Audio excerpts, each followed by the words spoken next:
జనగాం జిల్లా station Ghanpur BRS MLA Thatikonda Rajaiah తనను లైంగికంగా వేధిస్తున్నారంటూ ఆరోపణలు చేసిన సర్పంచ్ నవ్య వ్యాఖ్యలపై రాష్ట్ర మహిళా కమిషన్ స్పందించింది.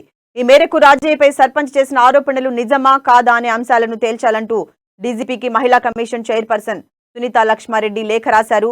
ఒకవేళ సర్పంచ్ ఆరోపణలు నిజమైతే ఎమ్మెల్యేపై తగిన చర్యలు తీసుకోవాలని కమిషన్ నిర్ణయించినట్లుగా సమాచారం.